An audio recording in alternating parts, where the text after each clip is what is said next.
Hey, hi, hello, voices and noise makers. Vaughn's Voice Views back with another view you can use. Don't forget, like, comment, and subscribe. All right, voices, catching up with Natasha and Ro, finishing up their um, morning routine of fitness and exercise. Let's see what they're talking about. Really have not said this to anyone. Oh, keep a secret to you. This is a big one. So the truth is, I know why we don't really kind of respond to life the same way, and that's because we don't have the same mom. Yeah, so my mom died when I was young, and our father met Don's mother, who was so gracious to raise me. So we have been one happy family. They had Don, and I don't know how this keeps happening, but then her mom died. So, oh man, I'm sorry. Yeah, me too. I just know the level of pain that comes with losing a mom, so I just really felt responsible for Dawn. You know, just being her big sister, just wanting to make sure that I loved her and guided her. The same things that her mother was willing to do for me, I did for her. And I just feel so responsible for her even to this day, even though we're grown. Like, she's such a hypocrite. Like, truly, like the way that I see her life unfold, she makes bad choice after bad choice after bad choice, and then she just expects that it all is just forgiven. I was going to be married once, Rolanda, but she slept with my fiance and had a baby. So I have a whole niece that every time I look at her, I am reminded of what my sister. Yes. And furthermore, when she's referencing who didn't raise who, she didn't raise. My niece Zoe, BK, raised her in New York. She had nothing to do with that. You see what I'm saying? So, she want to talk about me? Oh. Okay, you see what I'm saying? And I'm baffled. Like, she's so delusional.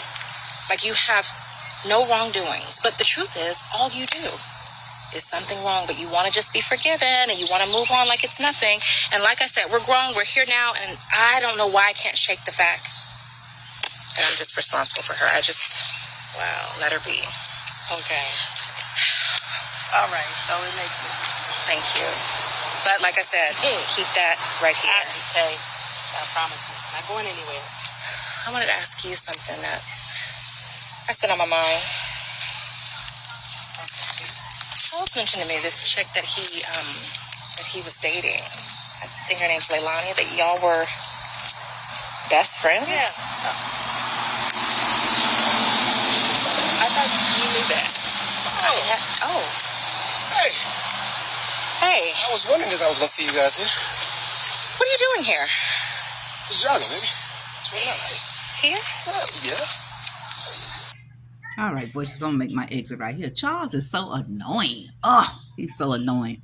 I don't know why Natasha's still hanging on to him. I really don't. But in the conversation that Natasha and Ro had, I knew it had to be a backstory. I love a backstory as to what make the characters tick, why they do what they do, why they move like they move, why they react like they react.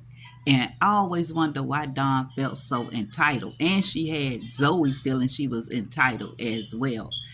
Dawn and Natasha does not have the same mother. They have the same father. Which still makes it crazy. That's still your sister that you did that with her dude, and that Natasha is currently doing it with Kendrick.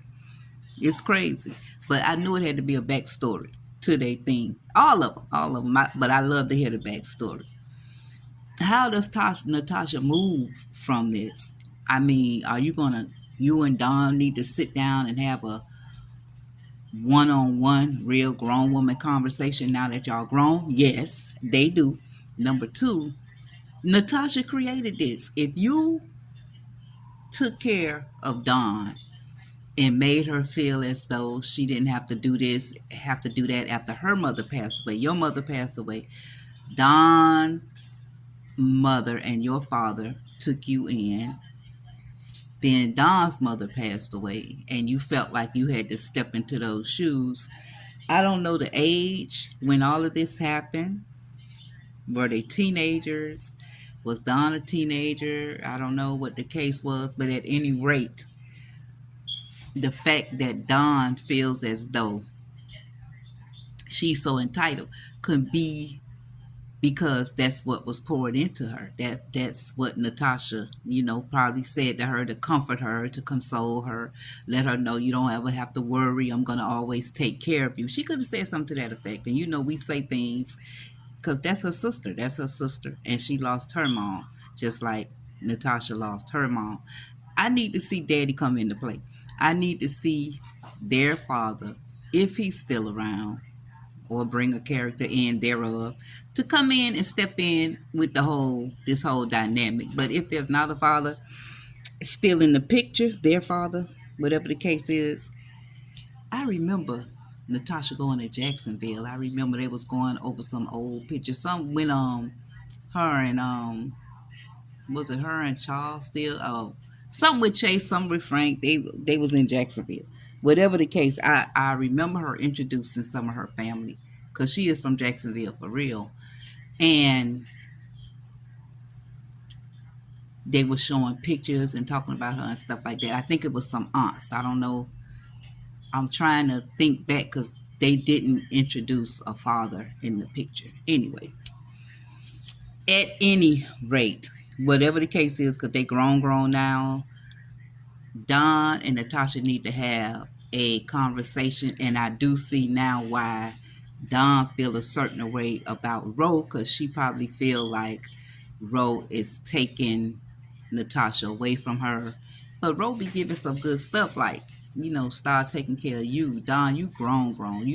I mean, what did Don do before? I mean, was she always a leech and I can't even get it out, y'all. Was she always a leech and a mooch? That's the word I'm looking for, a mooch. Was she always that? Was she always that? Dawn always been kind of quirky. And then come to the fact that she didn't raise Zoe, but BK kind of off himself too. He acts kind of so the poor child didn't have a chance unless Natasha would have raised her. All right, voices. Here we are. Natasha gives the backstory to Ro on her dynamic relationship with Dawn. But Ro took it as, I know she not coming for me. And she got all this backstory. But I don't think Natasha ever told Ro Kendrick and Dawn used to be a thing. Like, Kendrick was ready to risk it all for Dawn. He was really into Dawn like that. And Dawn showed up. The detective guy, I call him Eddie Kane Jr. because he talked just like him. Detective Jones showed up to the door when Kendrick showed up, and he had on the Hugh Hefner robe like Mike liked to wear. So I don't know where this is going, but it's getting interesting to me. How about y'all? Make some noise down below. I appreciate y'all. Thank you for your support. I'm out.